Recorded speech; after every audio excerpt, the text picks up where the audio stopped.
ఓ ఊరి పెద్దన్న ఒక్కసారి చిన్నన్న పూర్వ విద్యార్థి అన్న తాతాలంతా మీరన్న రా రెండోయన్న రెండోయన్న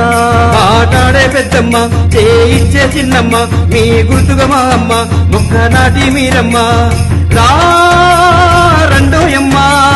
రెండోయమ్మ పేరెంట్ మీటింగు స్కూల్లో ఉందో అన్న రా రెండోయన్న రాష్ట్రంలో ప్రచోట పండుగ వస్తుందమ్మా రా రెండోయమ్మ పిల్లలు పెద్దలు కలిసి రావాలన్నా రా రెండోయన్న